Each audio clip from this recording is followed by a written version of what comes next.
Olá pessoal, sejam muito bem-vindos ao nosso primeiro episódio aqui do Politicast, a política além da tribuna, com muita honra e muito orgulho recebendo aqui meu querido amigo vice-governador do estado de Minas Gerais, na primeira gestão do governador Romeu Zema, Paulo Brant. Governador, muito obrigado pela sua presença aqui no nosso Politicast Minas.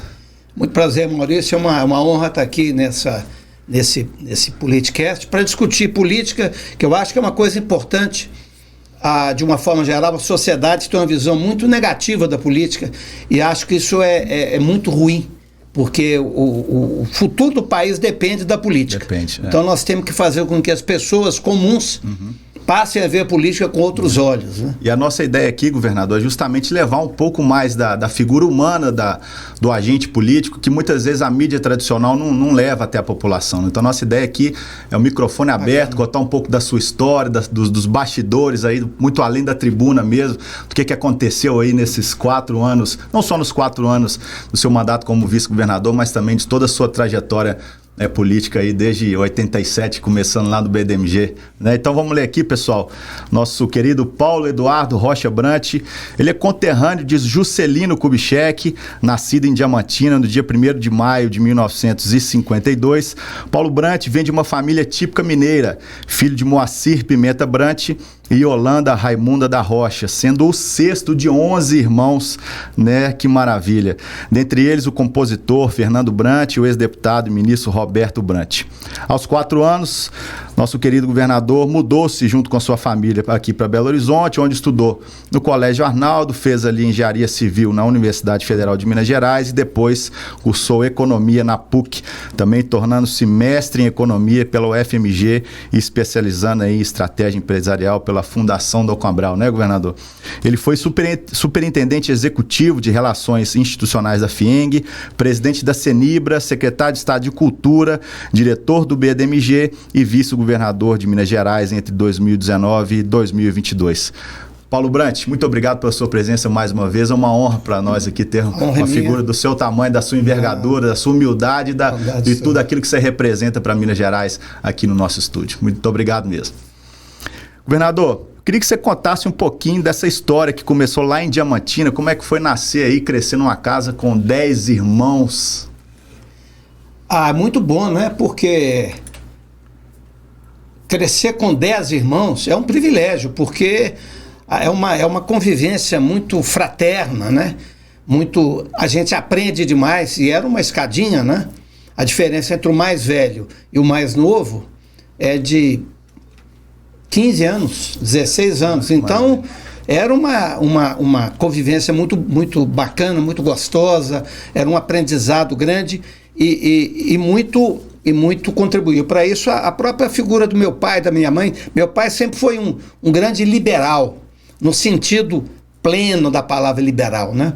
Porque muitas vezes as pessoas hoje associam o sujeito ser liberal a ser defensor do Estado mínimo.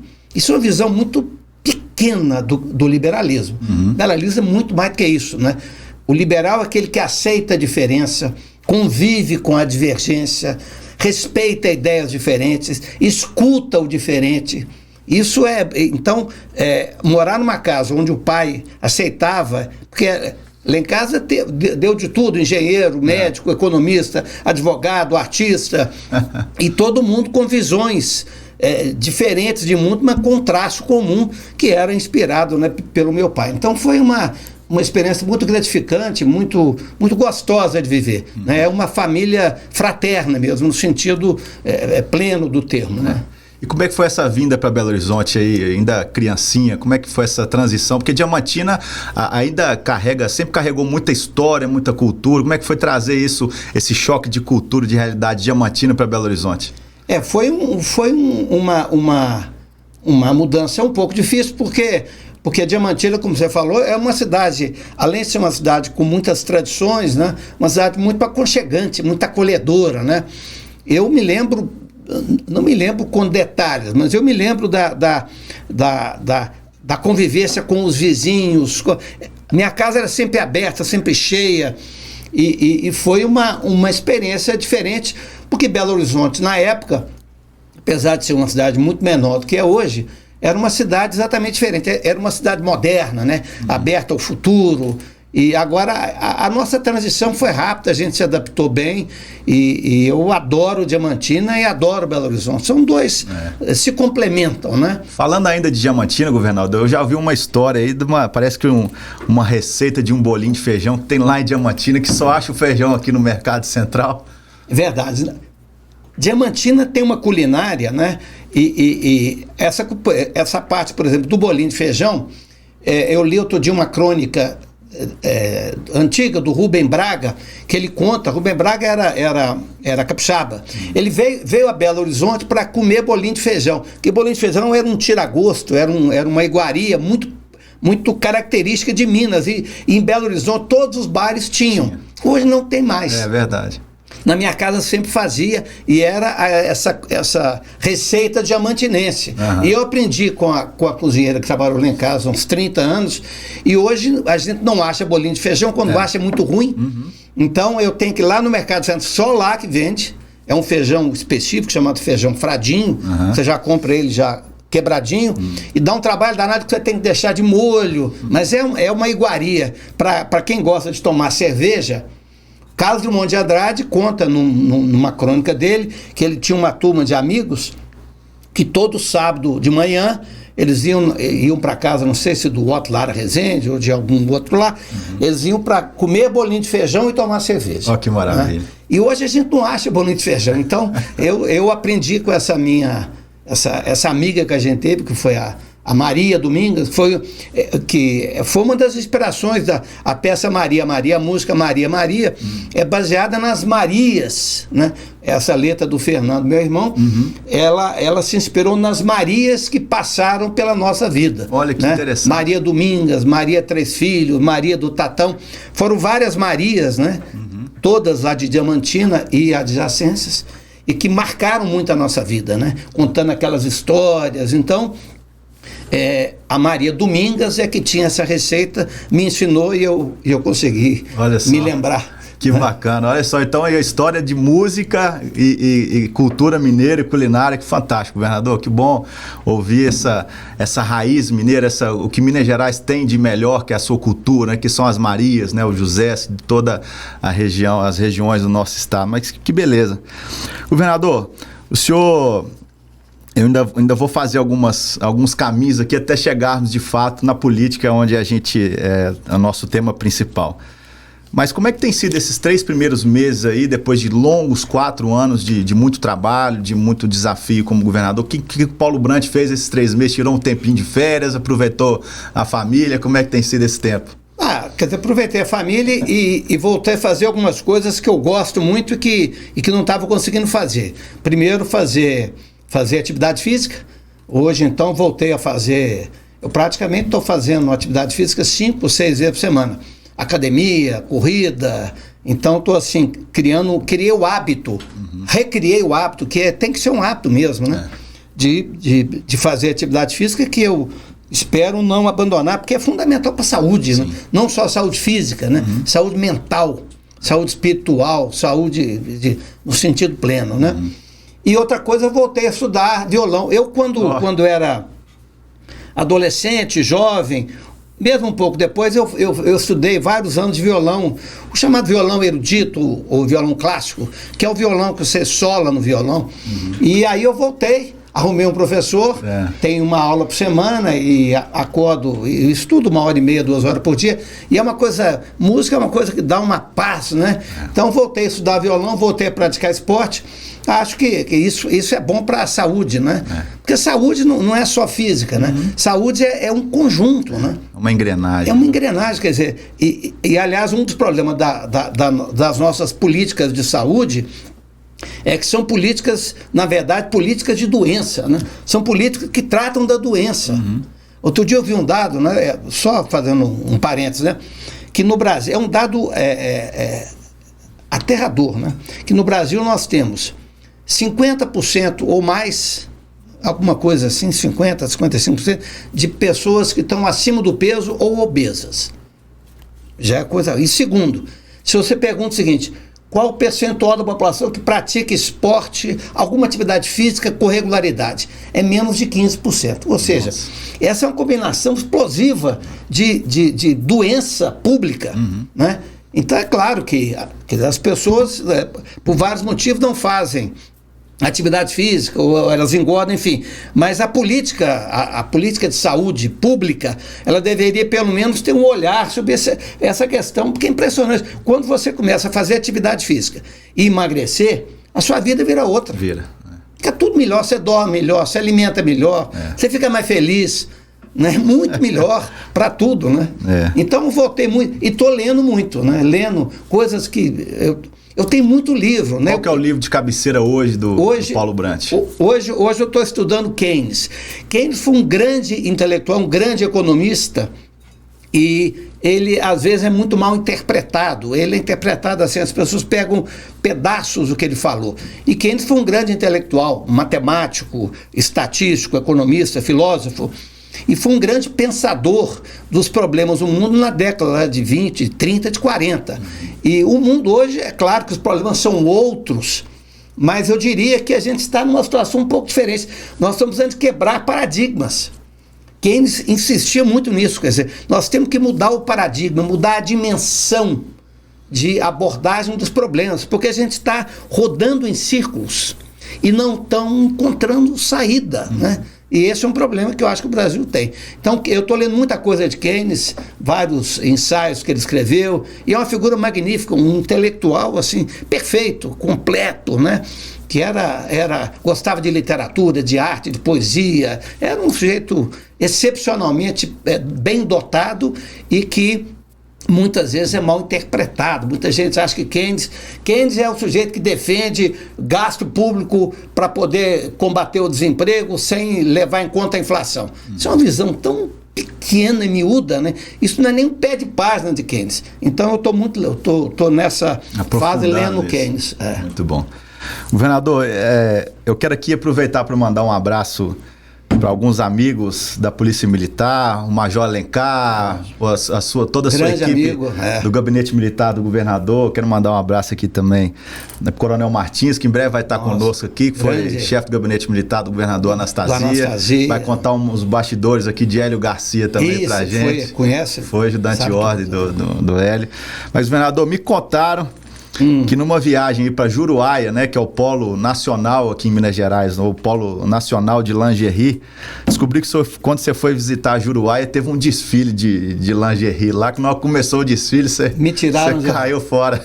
Mas não foi, mas eu até brinquei na época, mas não foi por conta do desfile, pelo contrário, eu queria assistir.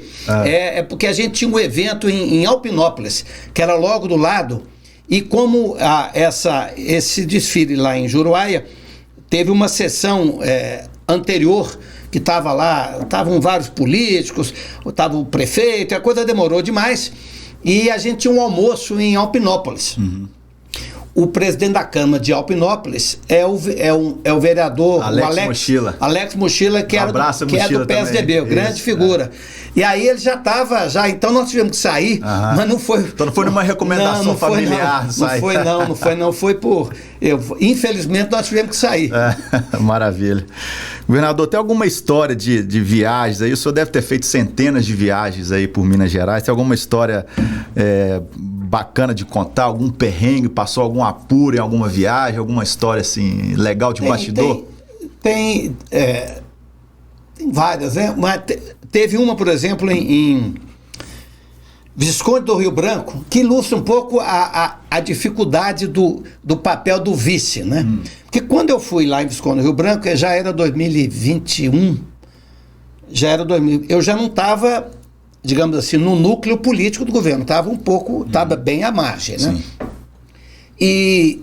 E fui surpreendido, lá estava tendo uma greve da área da educação, e o lugar que a gente estava discutindo com prefeitos da região foi cercado pelas professoras, sindicato, a UT, tivemos dificuldade de sair. E eu vi assim, mas eu não tenho nada a ver com isso, porque eu não estou participando da negociação, mas não interessa. As pessoas se associam o seguinte: você é o vice-governador, você tem responsabilidade direta nisso. Então foi um exemplo, foi uma situação difícil, tensa, né? A gente foi cercado na rua pelos manifestantes, mas felizmente a coisa... teve uma outra que não foi nenhuma viagem, não foi aqui na Faculdade de Direito. O diretor da Faculdade de Direito é uma pessoa que eu gosto muito, ele me chamou para fazer uma palestra. A gente tinha aí 6 meses de governo. Na época eu estava bem dentro da parte política do governo.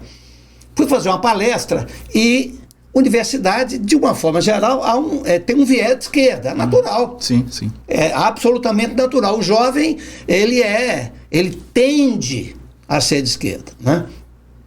E aí foi um debate bacana, eu fiz uma palestra e houve um debate depois, muito respeitoso. Mas quando acabou a palestra, a gente saiu, o Alencar, o Major Alencar estava comigo, nós saímos com um coro de estudantes atrás, uns 100, né?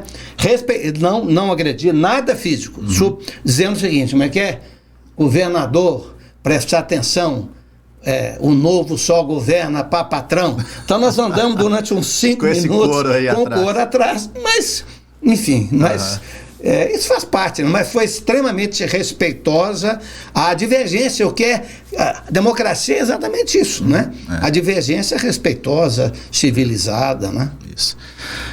Paulo Brant, eu quero agora da gente entrar mais definitivamente para esse assunto político partidário.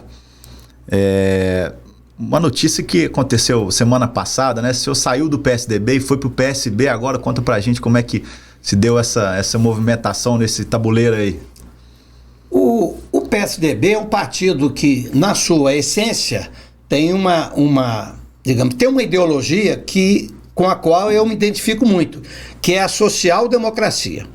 Ou seja, é uma ideologia que defende a economia de mercado, a ênfase no empreendedorismo, na inovação, para gerar crescimento, gerar progresso, porém defende uma ação forte do governo, primeiro para melhorar o processo de distribuição de renda, porque o capitalismo contemporâneo, ele é um capitalismo que tende a gerar muita desigualdade, não só no Brasil, nos Estados Unidos isso já é um grande problema hoje. As novas tecnologias são muito concentradoras, e esse é um problema. E também para coordenar o processo de funcionamento do mercado. O mercado não é o mercado, o laissez-faire já acabou, quer dizer, o mercado precisa de uma coordenação do Estado. Então, a gente defende uma participação importante do Estado, obviamente dentro daqueles requisitos. Um Estado republicano, um Estado ético, e um Estado responsável e um Estado eficaz, né? Essa é um pouco a social-democracia com a qual eu me identifico. Agora, o PSDB hoje, em Minas e no Brasil, está numa situação muito confusa, né? Você não sabe para onde que o PSDB vai, por vários motivos, né? Vários motivos. E, ao final do meu mandato, eu falei o seguinte, eu acho que eu posso continuar dentro da política como cidadão, não tenho nenhuma pretensão a cargos eleitorais, mas para eu participar do processo político, eu preciso estar no partido. E o PSB, eu já fui do PSB há um tempo, e tenho muito relacionamento com vários prefeitos do PSB, prefeito de Itabira, o prefeito de Muriaé, prefeito de Lavras, o prefeito de Sabará, são pessoas que eu gosto muito, que eu me identifiquei muito. O presidente atual é uma pessoa que eu gosto muito, que é o Mário Assad, e várias outras pessoas.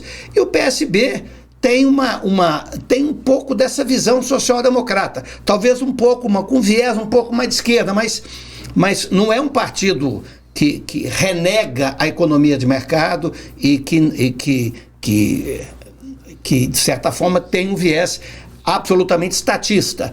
Defende a força do Estado com a preservação da economia de mercado. Então eu achei que o PSB em Minas ele tá organizado, ele está funcionando, tem diretório, tem uma participação junto com os prefeitos mais ativa. Eu acho que é um partido mais vivo hoje do que o PSDB. Então eu achei que do ponto de vista pessoal eu poderia contribuir mais dentro do PSB. Bacana. Ainda falando de PSB, governador, trazendo um pouquinho olhando um pouquinho para o nosso retrovisor da história, como o governador Aécio Neves gosta muito de falar, em 2016 você quase foi o candidato do Márcio Lacerda a prefeito de Belo Horizonte, ali numa negociação que poderia ter até evitado talvez uma eleição de Alexandre Calil, porque seu nome já era muito bem aceito, né? Baixíssima rejeição, um nome com entrada no setor cultural, em todas as áreas de economia, dos empresários de Belo Horizonte. Ficou, governador, alguma mágoa com o Márcio Lacerda nessa época? Como que está a sua... Como não ficou mágoa, isso? Não, eu tenho uma relação boa com ele. Eu acho que ele cometeu um erro grave, ele foi envolvido por ele foi politicamente ele se preparou mal, né, para aquele episódio, e no final a corda estourou para o meu lado, porque eu não pleiteei esse cargo. Eu era presidente da CENIBRA na época, estava super bem, os japoneses não queriam que eu saísse, e o Márcio Lacerda que foi me procurar para que eu pudesse ser. Mas ele se preparou mal, ele foi infeliz, ele cometeu equívocos, né? E ele mesmo reconhece isso, tanto que ele era um candidatíssimo a governador de Minas, sim, em 2018. Fortíssimo, foi um ótimo prefeito. Sim, saiu com aprovação uma lá em cima. aprovação altíssima, e ele pagou talvez um preço maior do que eu. Sim. Né? Então não tem mágoa. Eu acho que ele foi infeliz, mas ele foi na minha casa, se desculpou, reconheceu os seus erros. É uma pessoa de bem, honrada, íntegra. E pode ser que venha alguma dobradinha, Paulo Brant e Márcio Lacerda, para a disputa da Prefeitura de Belo Horizonte 2024? Isso é especulação. O futuro é muito incerto, né? Mas eu tenho uma relação muito boa com ele e respeito muito. Eu acho que foi um dos grandes prefeitos de Belo Horizonte. Concordo. Prefeito que mais fez obra, né? Trabalhava. Desde então, Belo Horizonte não teve uma grande obra quanto na gestão do Márcio. Honesto, tinha uma equipe boa equipe. É o que o senhor fala muito, né, governador, da junção da política técnica, da parte técnica da política com o lado político partidário, né? Você acha que faltou um pouquinho disso para o Márcio também? Depois eu vou entrar nessa seara também com o governador. Sim, eu acho que ele teve eu acho que ele era muito bem avaliado, mas eu acho que ele superestimou a capacidade dele de atrair outros partidos, né? Bateu de frente na época com o Aécio Neves, que na época era uma liderança talvez bem mais forte do que é hoje, em função dos episódios recentes aí. Então ele bateu de frente com o Aécio, e o Aécio era uma enorme liderança à época. Então ele avaliou mal. Governador, você tem uma frase, aqui já chegando um pouquinho mais de 2018 para cá, o senhor disse que o vice transita entre a omissão e a intromissão. Como é que foi dosar isso aí nesses 4 anos de mandato? Difícil demais, principalmente porque para transitar bem nessa linha tênue entre uma coisa e outra, você tem que ter uma relação muito próxima do governador, no caso, para poder, junto com ele, conduzir. Infelizmente, ao final do primeiro ano, eu me distanciei. Quer dizer, houve um distanciamento entre nós. E aí ficou mais difícil ainda. Ficou muito difícil, porque eu estava no governo, fiz questão de manter lealdade ao governo o tempo inteiro, e ficava, às vezes, digamos assim, com pouca informação, né? Esse caso que eu citei da manifestação da educação é um exemplo. Eu não sabia o coração do governo, eu não participava desse núcleo do governo. E com isso era difícil manter essa lealdade, porque eu não estava participando do processo decisório. Qual que foi o ponto central dessa ruptura, entre aspas, aí, desse processo, governador? Talvez, eu não sei se foi a questão do plano de recomposição salarial da segurança pública, que hoje está voltando à tona esse assunto com o deputado Sargento Rodrigues. Foi porque ali... Foi aí o ponto cirúrgico? Foi porque eu achei... Quer dizer, eu tinha algumas divergências em relação ao Partido Novo, eu acho que o Partido Novo tinha uma visão muito negativa da política, de negociação com outros partidos. Isso foi rodando. Agora, esse episódio foi um marco, porque foi assim, foi uma coisa grave para mim. O senhor conseguiu construir ali um consenso com as forças de segurança, amenizou e aí lá na frente... o secretário de Planejamento, que teve um papel crucial, que foi o Otto Levi, o Bilac Pinto, que era o secretário de governo, e o secretário da Fazenda participou também. E foram 6 meses de negociação dificílimas, com vários sindicatos, sindicato da Polícia Militar, da Polícia Civil, dos tempos prisional, dos aposentados. A Polícia Militar, a Força de Segurança ficou 4 anos ali jogada sem reajuste. Então, nós chegamos num acordo, o governador concordou com o acordo, foi assinada uma ata, foi enviado um projeto para a Assembleia aprovou e o governador vetou, porque o Partido Novo pressionou. Aí eu saí soltando uma nota dizendo o seguinte: olha, o partido do governador e do vice-governador, em muitas ocasiões, o interesse do partido coincide com o interesse do governo. Sim. Agora, quando esses interesses divergem, o papel do governador e do vice é optar pelo governo e não pelo partido.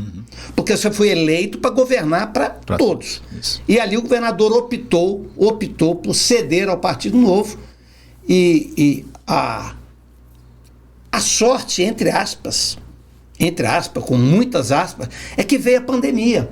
Porque aquilo ali ia ficar uma coisa mal digerida, né? E ia ficar insustentável.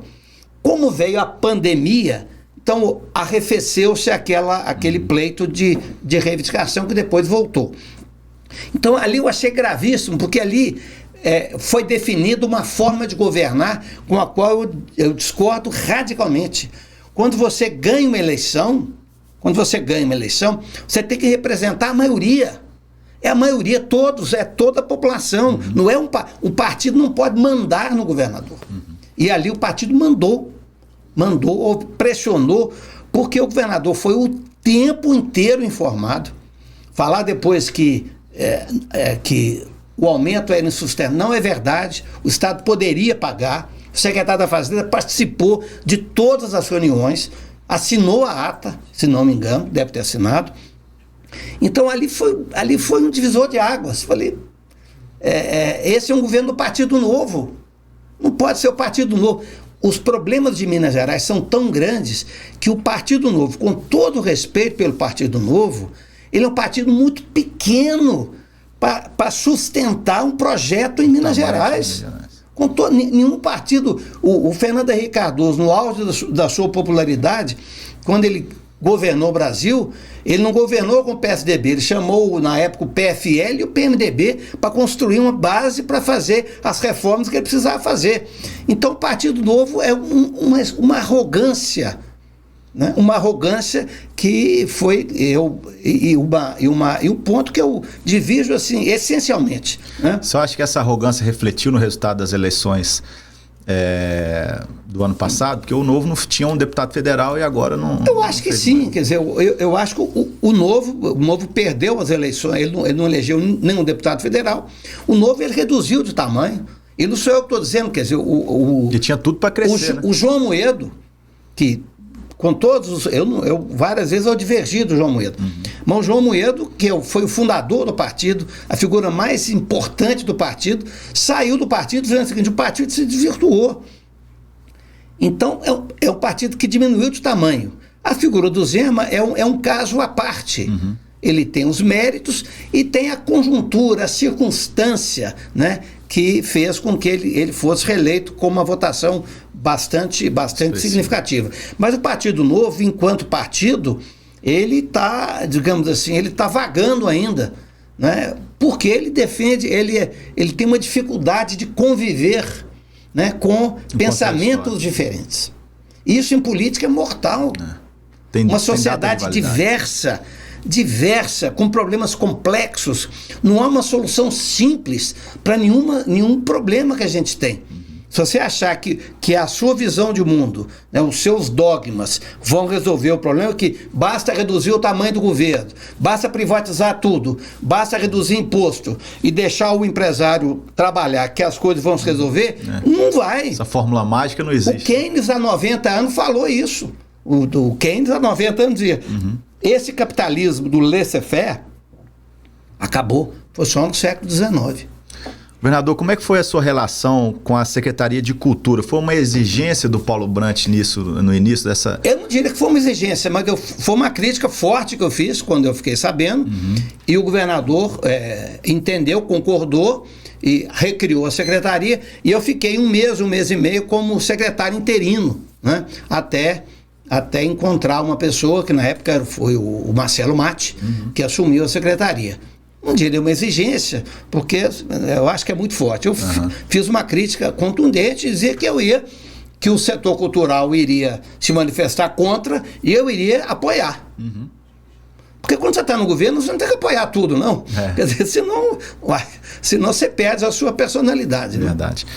Governador, muitas pessoas chamavam a vice-governadoria de o Itamaraty do governo Zema. Como é que foi essa...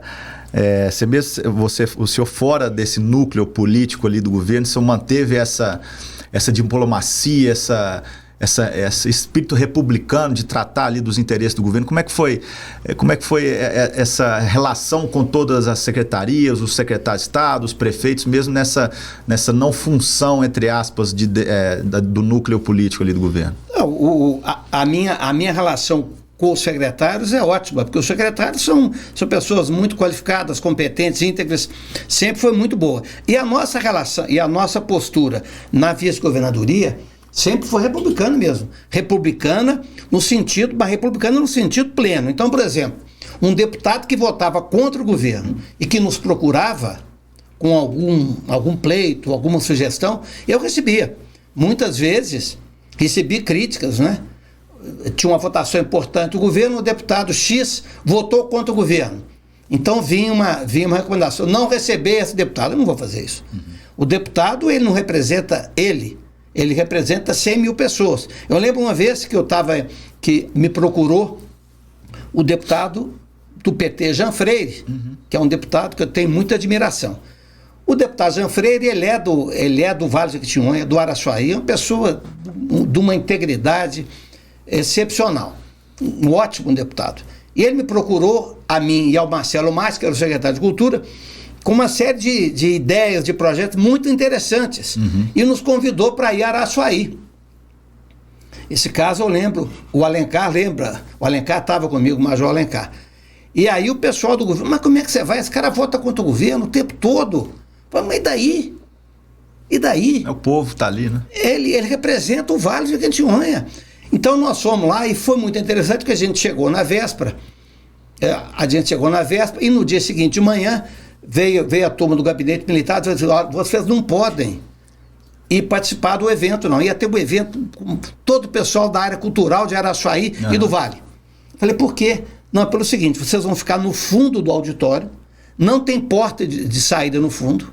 Se tiver qualquer coisa, vocês estão liquidados. Falei, não, mas nós estamos sendo recebidos aqui de maneira generosa, gentil. Foi das viagens mais interessantes que a gente fez. Conversamos, discutimos, super bem acolhidos. 2 dias depois, o deputado Jean Freire foi na tribuna da Assembleia dizer o seguinte, olha, discordo, né, de 95% do que esse governo faz. Mas quero dizer o seguinte, fui tratado de maneira republicana, mantenho as minhas divergências, mantenho as minhas críticas, mas quero aqui exaltar o caráter republicano desse governo, e contou toda a história que a gente fez lá. Isso é o mínimo, isso não é... Você acha que falta um pouquinho de Juscelino, um pouquinho de Paulo Brant hoje na política nacional? Não, de Paulo Brant é muita arrogância, mas de Juscelino, sim. Juscelino, ele tinha essa virtude, né? Ele lidava bem com a divergência.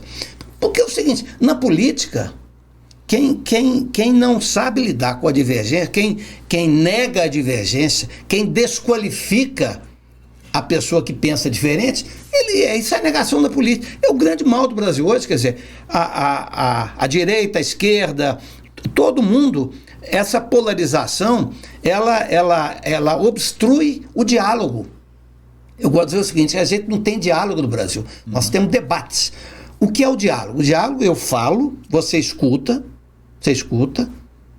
e põe a sua ideia e a gente vai construindo, e do diálogo pode surgir uma solução alternativa, ou você pode me convencer, porque eu estou discutindo, ou vice-versa. O debate não, eu entro o seguinte, quem vai ganhar o debate? Eu não quero escutar nada, eu quero dizer, você está falando, eu estou vendo o que eu vou dizer para vencer o debate. O diálogo não tem vencedor, né? Então, política é diálogo. Isso não é, eu estou falando isso, não é de boca para fora, não, porque o grande problema do Brasil hoje é esse. A gente não está conseguindo. E não é, quer dizer, o Brasil hoje, a gente tem praticamente 30 anos que a gente não cresce.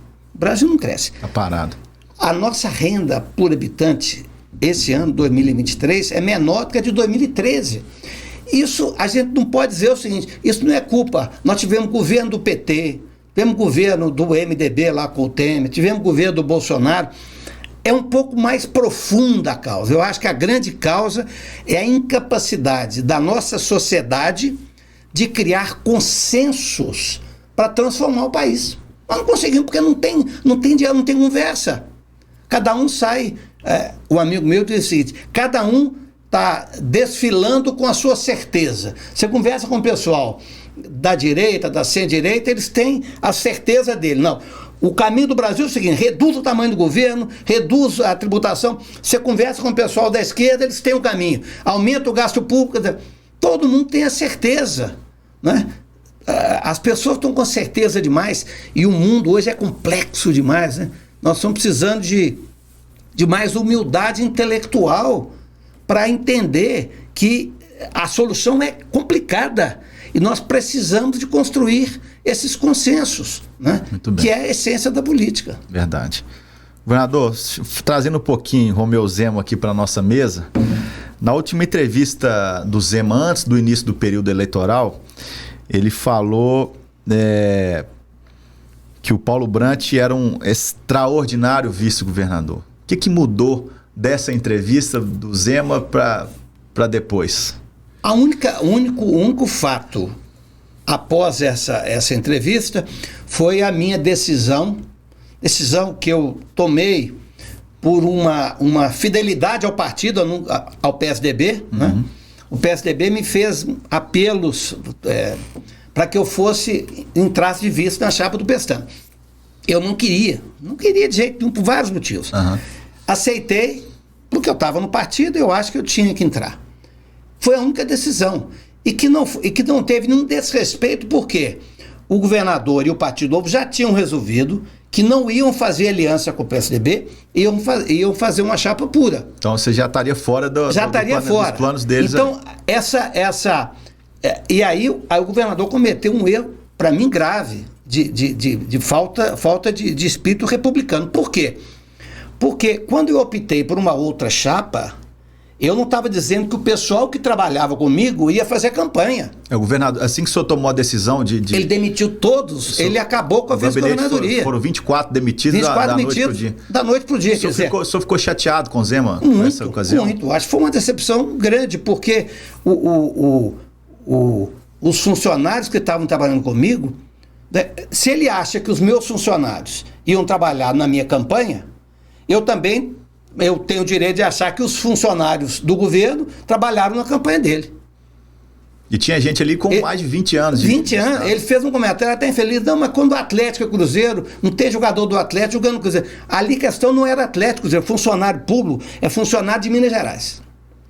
Atlético Cruzeiro é na eleição. Então, todos os meus funcionários da vice-governadoria, e eles são testemunha disso, eu fiz uma reunião e disse o seguinte, olha, quem quiser participar da campanha, quem quiser, ou pede férias ou pede demissão.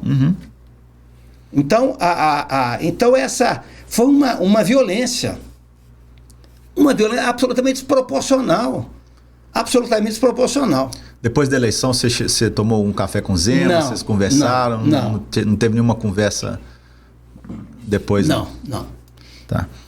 O senhor sempre teve uma relação muito amistosa, né, com a equipe do governador, mas isso não foi suficiente ali para que todo esse grupo conseguisse amenizar os problemas na relação com o Legislativo. O que você acha que faltou para o governo Zema para conseguir avançar nas pautas que seriam necessárias avançar na questão com a Assembleia? Eu acho que essa dificuldade, eu diria quase que uma incapacidade de reconhecer que uma coisa que eu falava lá no Novo é o seguinte: a gente tem que separar o que é princípio do que é ideia. Princípio, em tese, você não negocia. Então, princípio da ética, da integridade, da honestidade. Agora, ideia, se eu não abrir mão, se eu não considerar que a minha ideia ela pode ser alterada dentro de um contexto de construção de um consenso, eu não posso fazer política. E o Novo confundia. Quase tudo para o Novo era princípio. Não, isso é valor. Isso é valor. Isso não é valor. Quer dizer, ser a favor da privatização de uma empresa não é o valor, é uma ideia. Né? Eventualmente, em várias circunstâncias, é uma boa ideia. Mas pode não ser. Isso não é valor. Quer dizer, o governo não entra para... Porque... No fundo, há essa visão super neoliberal de dizer o seguinte: o Estado atrapalha, o governo é ruim, e tudo que eu puder fazer, se eu entregar de graça às empresas, está bom.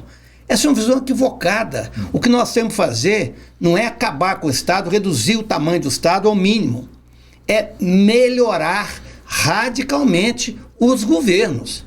Esse que é o desafio. Vender uma empresa estatal é fácil. Basta ter, fácil em termos. Você tem que ter aprovação da Assembleia. Agora, o fundamental é você construir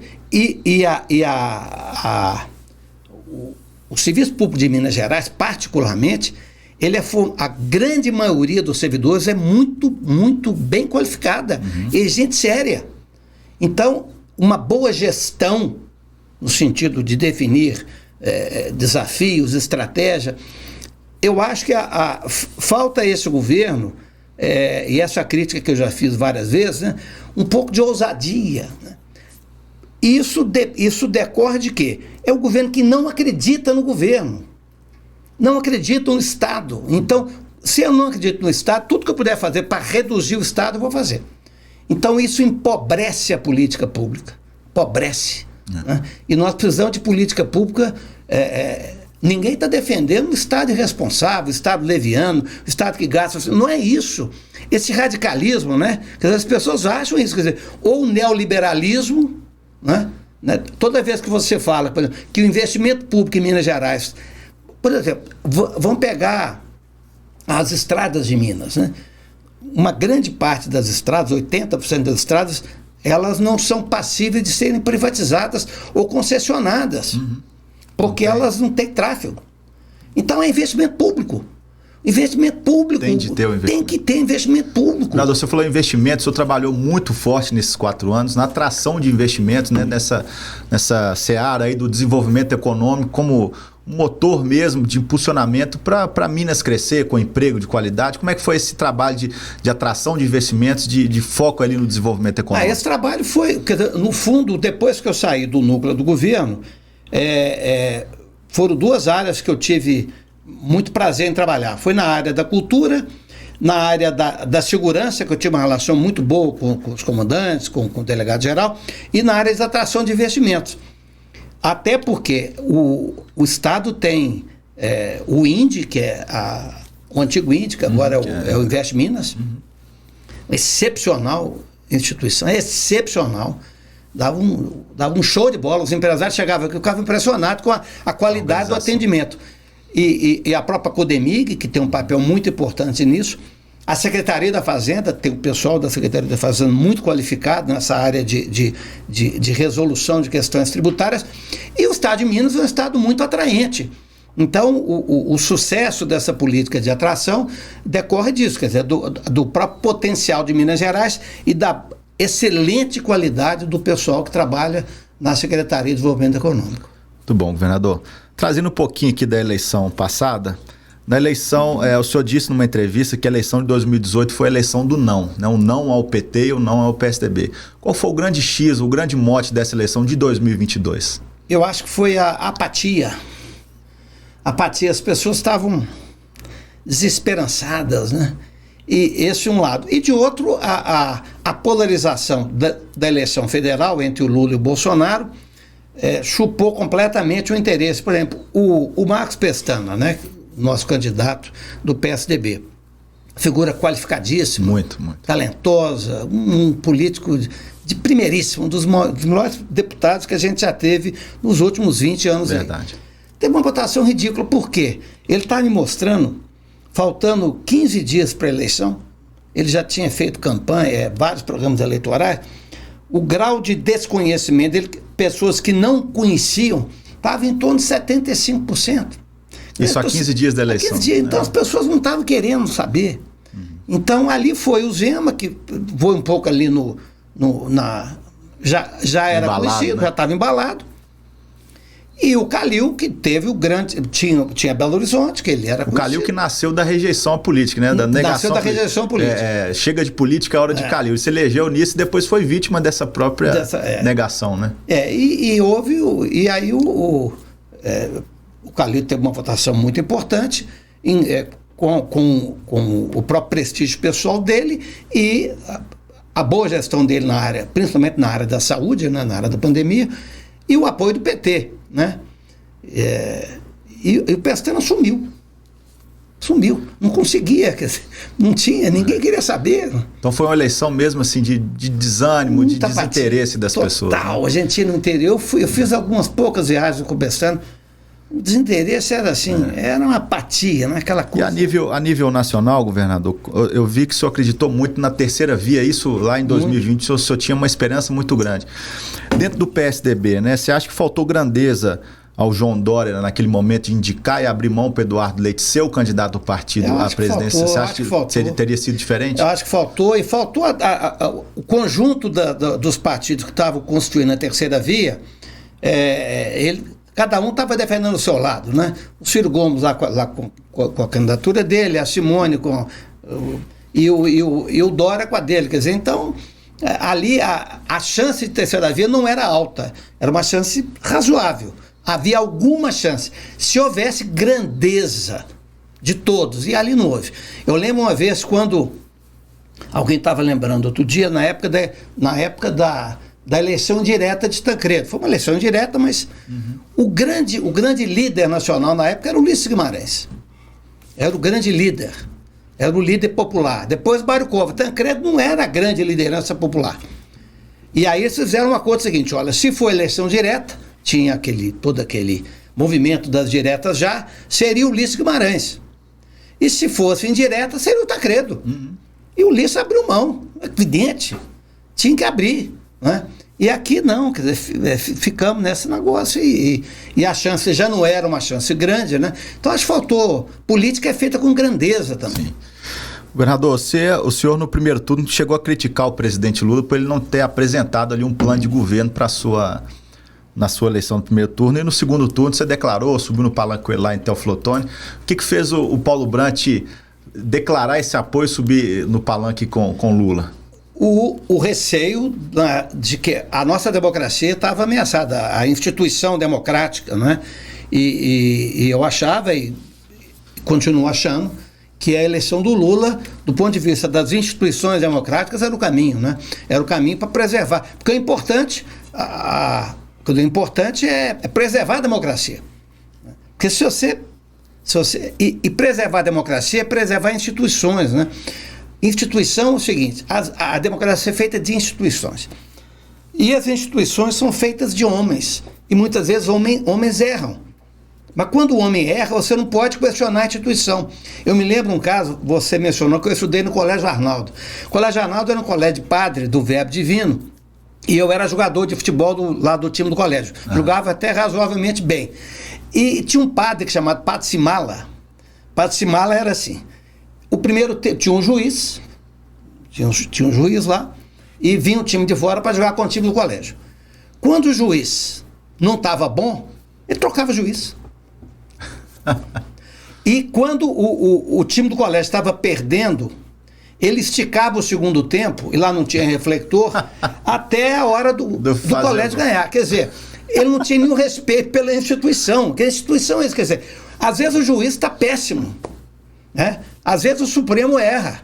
Agora é o Supremo. Eu lembro que alguém chegava, não, mas esse ministro Supremo, eu falei, mas você quer colocar quem no lugar dele? Ele foi indicado pelo presidente da República, foi aprovado pelo Senado. Ele cumpriu todo o ritual das instituições, né? Se a gente acha que o ritual não está bom, vamos mudar. Mudar o ritual. Então, por exemplo, vamos fazer com que o Supremo tenha mandato. Até o Rodrigo Pacheco tem um mandato de 10 anos. Ok, mas se eu não respeito a instituição, aí vira uma esculhambação. A democracia fica frágil. Se eu perco, o juiz é ruim. E se eu ganho, o juiz é bom. Né? Então a democracia é feita basicamente disso. Né? Tem um grande livro, Por que as Nações Fracassam, né? Esqueci o nome do autor, de um economista, que ele diz o seguinte, em síntese, né? Que por que algumas nações dão certo e outras falham? É a qualidade das instituições. Se você tem instituições, por pior que elas sejam, porque elas são feitas por pessoas humanas. E pessoas erram. Às vezes você tem bons ministros, às vezes maus ministros. Mas é o Supremo Tribunal. O senhor confia que o Lula tem condição de fazer um bom governo e o que você está vendo? Eu acho que tem um governo difícil, por exemplo, eu vi hoje uma entrevista do Lira, presidente da Câmara, já dizendo o seguinte, olha, o governo não tem maioria para aprovar nem pauta simples, quer dizer, não é fácil construir, não estou dizendo que é de... Agora, essa questão do consenso, né, por isso que eu digo que a política é importante, você tem que buscar consenso não apenas no parlamento. O parlamento é importante, porque você tem que votar, mas tem que buscar também na sociedade. Não adianta você ter 60% da população contra ou 55% contra e ter 70% da Câmara. Porque o deputado, ele acaba... Quando eu falo que a política tem que construir consensos, é consenso no sentido geral, no parlamento e na sociedade. Tem uma frase que é atribuída, acho que é ao Tancredo, né, que ele fala que a política é a arte do possível. Eu acho essa uma frase ruim. Tem uma frase que eu acho melhor de um grande economista alemão, que morou no Brasil, chama Albert Hirschman, que ele diz o seguinte, a política é a arte de tornar possível o que é necessário ser feito. Que bacana. É a arte de tornar... Então, é uma visão grande da política. Política não é a arte do possível. A arte do possível é uma coisa assim, não, o que der eu vou fazer. Não. Eu tenho que fazer o quê? Eu tenho que fazer isso, isso, isso. Então, a política é a arte de tornar possível o que é necessário. E acho que nesse início do governo é um início complicado mesmo, não é brinquedo.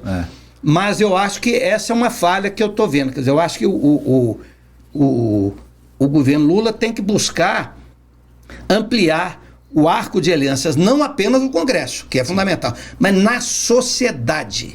Ele tem que ter uma parte importante da sociedade a favor da construção de um projeto de governo.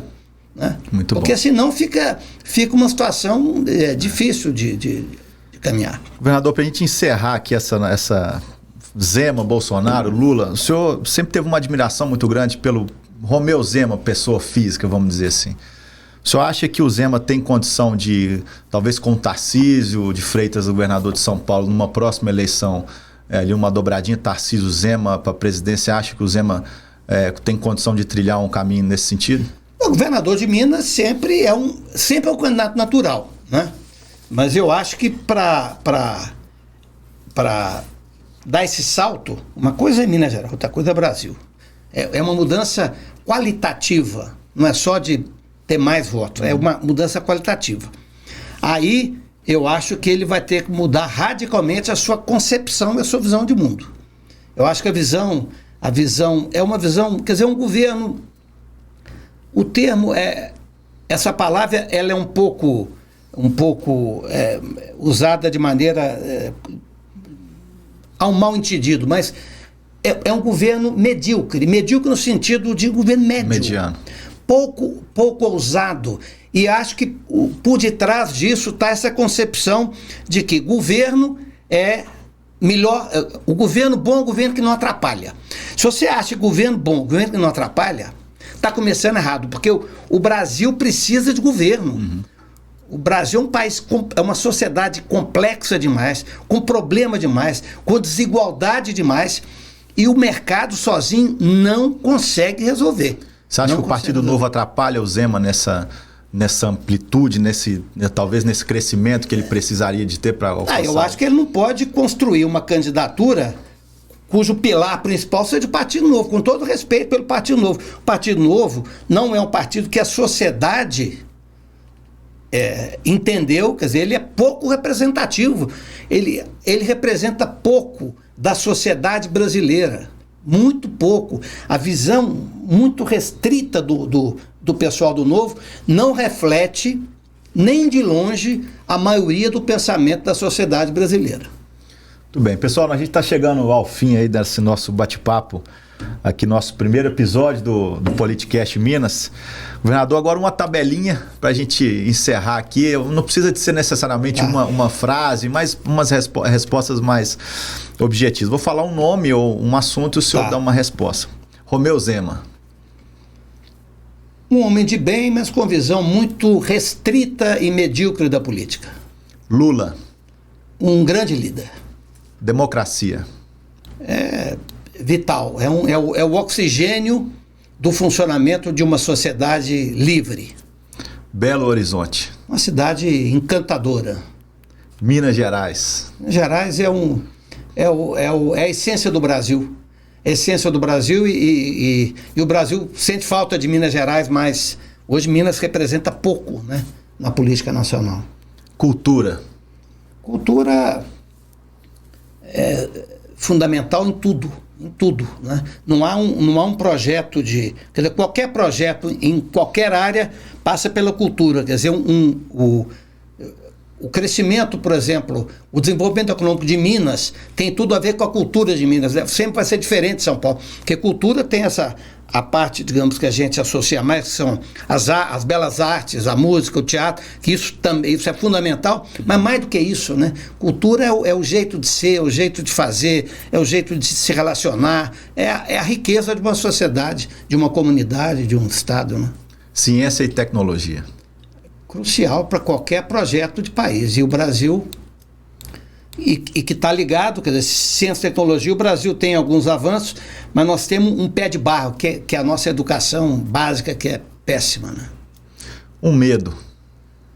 Eu acho que eu tenho medo da democracia fracassar no Brasil, que aí vai ser uma tragédia. Viver numa sociedade que não é democrática, né, eu nunca vivi. Aliás, vivi um pedacinho, né, na época do regime militar, mas a gente acompanha... Né? Eu tenho lido muita coisa sobre a Alemanha na década de 30, 40, é um horror, né? Uma saudade. Saudade, meus pais. Meu pai, principalmente, foi uma grande referência para mim do ponto de vista intelectual, pessoal, uma figura humana. Eu tenho um amigo que é espírita, que ele dizia o seguinte: seu pai estava na última encarnação, que não era uma figura quase sem defeito, um homem bom demais, né? Um sonho. O sonho do Brasil voltar a ser um país mais fraterno, né? Tá muito difícil. Nesse episódio agora eu declarei voto, né, no Lula, vai ver a quantidade de ofensa que eu recebi. Eu manifestei a minha opinião. Posso estar errado, foi a minha opinião sincera, né, como cidadão. Vai ver, o povo tá... E gente próxima, gente amiga. Teve grupo que eu tive que sair e falar, não vou ficar nesse grupo mais. Né? Que coisa, hein? Uma decepção. Eu acho que eu me decepcionei um pouco com o Zema. Agora, a decepção é muito o seguinte, é um problema mais nosso do que da outra pessoa, né? Quando eu me decepciono com uma pessoa, é porque eu acho que eu coloquei uma qualidade, uma expectativa, né? Ele nunca me fez nada de mal. A única coisa que eu divergi foi esse episódio onde ele demitiu. Acho que foi um erro grave, um erro de concepção republicana, né? Mas no resto ele foi sempre muito cordial comigo, muito correto. Um arrependimento. Do ponto de vista pessoal, o arrependimento que eu tenho, logo depois que eu me formei, eu tive uma chance de ficar 2 anos e meio na França, fazendo um doutorado. E eu acabei não indo, porque eu casei, tinha filho, e acho que é uma experiência boa de ter uma vivência fora. Talvez Família. A família é fundamental, mas tem um conceito de família que eu aprendi com meu pai, que a gente vive, que é o seguinte: família é super importante. esse núcleo familiar, pai, mãe, filhos. Mas meu pai dizia sempre o seguinte: a nossa família é uma família aberta. Então ele dizia o seguinte: amigo do meu filho é meu filho. Porque muitas vezes esse apego à família gera um isolamento, como se eu vivesse numa tribo, né? E o conceito de família é um conceito generoso. Quer dizer, eu amo os meus irmãos, o meu pai, minha mãe, mas isso me faz amar outras pessoas, amigos dos amigos dos amigos. É essa ideia de família fraterna. Paulo Brant por Paulo Brant. Eu tenho, como todas as pessoas, muitos defeitos e algumas virtudes. Eu acho que uma virtude que eu tenho, que eu posso dizer que eu tenho, é da integridade. Quer dizer, eu sou uma pessoa íntegra, verdadeira, né? O que é íntegro, né? Eu estava lembrando, definição de integridade é difícil, mas eu vi uma vez um biógrafo do Steve Jobs contando um caso dele, que eu acho que isso é um exemplo mais notável de integridade. Porque ele estava às vésperas do lançamento do iPhone 1, e aí mostraram para ele tudo pronto, estratégia de comunicação, de marketing, e ele pegou o iPhone, abriu, olhou assim: tá feio, não tá bom isso aqui não, esse arranjo final aqui ficou feio demais, pode trocar. Aí o cara falou assim: Steve, isso vai ficar dentro do iPhone, ninguém vai ver. Eu vi. Pode trocar. Isso é um exemplo de integridade. Quer dizer, as minhas ações não podem ser pautadas porque tem alguém me vendo, alguém me observando ou alguém me julgando. Eu vi. Pode trocar. Isso é um exemplo de integridade sensacional. Você faz de acordo com é você e você. Quando você está ali de frente para o espelho ali na sua... Você tem que gostar de você, né? Tinha uma psicóloga que eu conheço muito, que ela dizia o seguinte: você tem que chegar de manhã, quando vai fazer barba, olhar no espelho e falar assim: cara, você é o cara que eu mais gosto no mundo, eu te adoro. Porque se você não gostar de você, vai gostar de quem? E tem gente que chega e se detesta. Né?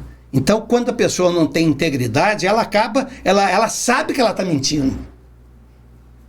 Ela sabe que ela... Meu pai falava uma coisa genial. Meu pai foi desembargador, juiz. Ele falava o seguinte: tem alguns mandamentos da lei de Deus que tem uma correlação com a lei dos homens, não é? Então tem lá o quinto mandamento: não matarás. O sétimo: não furtarás. Quem mata é preso. Quem furta. Mas tem um lá que é o seguinte: não levantar falso testemunho, não mentir. Não mentir, que é o 8º mandamento, se não me engano. Esse mandamento, ele não encontra contrapartida na lei dos homens. As pessoas podem mentir, podem falsear, podem enganar. Isso não é crime. E ele dizia o seguinte: isso é pior do que roubar. Ele dizia o seguinte: mentir para mim é pior que roubar. Porque quando você rouba um copo, rouba um objeto. Isso você repõe. Agora, quando você mente, quando você engana, quando você falseia, você está roubando uma coisa muito mais profunda, que não tem substituto. Então, ele dizia, a honestidade não é a ética. A honestidade é o chão da ética. Maravilha, que maravilha. Que exemplo, Dr. Moacir Brant, grande figura. Muito bom. Onde ele estiver, que ele nos ilumine. Bacana demais. Todos. Para finalizar, governador, uma mensagem aí para os jovens que estão vendo, estão aí um pouco desinteressados da política. Um recado aí final para essa juventude, para essa moçada que acompanha na internet? Pois é, eu acho que a gente tem que acreditar na política. A política não é... Muitas vezes a política nos decepciona. Quando a gente acompanha a política pelo noticiário dos jornais, né, a gente fica um pouco decepcionado. E muitas vezes a imprensa foca muito nas mazelas e nos problemas. A política, isso são apenas esse é o barulho da política. Mas a profundidade da política... A política é fundamental, porque é só a política... Sem a política, Como que a gente vai resolver os problemas da sociedade? Uma sociedade diversa, heterogênea, com gente pensando diferente, né? Muito informada, às vezes mal informada, mas muito informada. Como fazer com que essa confusão democrática resulte numa coisa que transforme o país? É através da política. Não há outro jeito, né? E política, não sei se eu já falei isso aqui, política para mim não é só interesse. Política tem a ver com interesse, tem a ver com ideias, tem a ver com valores e tem a ver com sentimentos. Política é feita disso tudo que configura o ser humano. Quer dizer, o ser humano ele decide as coisas, ele toma atitudes não apenas a partir do interesse. Se eu achar que o ser humano só age em defesa do seu interesse, essa é uma visão muito cínica, é um ceticismo que eu acho que não corresponde à maioria das pessoas. As pessoas têm os seus interesses legítimos e é legítimo que elas defendam os seus interesses. Agora, as pessoas também agem em função das ideias, dos valores e dos afetos, dos sentimentos, né? Da empatia, da compaixão. Isso é a essência da política, né? E acho que a juventude tem que entrar na política mais, né? E participar da política, porque não tem outro jeito. É o caminho mais difícil, mas é o melhor caminho. Né? Eu li um livro, um dos livros interessantes que eu li no ano passado, atrasado, um livro grande de ler, é sobre a biografia do Deng Xiaoping, né? que é um dos maiores líderes da China. Ele transformou a China, né? E ele dizia, mas no fundo ele fazia uma crítica o seguinte: a China, nós estamos fazendo tudo isso aqui na China porque não tem democracia. No fundo, a democracia atrapalha. A democracia é chato. Eu tenho que mandar um negócio para o Congresso, tenho que aprovar. Aqui a gente resolve e está resolvido. Mas não é assim. Governador, muitíssimo obrigado por ter aceitado esse convite para inaugurar o nosso Politicast. Foi uma honra e desejo muito sucesso. Que bom que vocês estão fazendo esse movimento aqui A política é uma coisa bacana, né? Uma coisa... Eu acho que a gente perdeu esse hábito. Num passado mais distante, as pessoas conversavam mais de política. Né? Política não é só a chatice, não. Não é só aquilo do jornal, né? Aquela coisa fechada, terno e gravado. Aquilo é a casca. Só a casquinha. Mas muito obrigado, governador. Boa sorte na sua trajetória aí agora no PSB. E o microfone do Politicast está sempre aberto para o senhor. Obrigado, Maurício. Grande abraço. Grande abraço. Pessoal, até a próxima. A gente vai ter Alex de Freitas em breve, ex-prefeito de Contagem, Gabriel Azevedo. Também tem Antônio Anastasia aí no mês de abril para estar aqui batendo um papo conosco. Muito obrigado a todos e fiquem com Deus. Tchau, tchau, pessoal.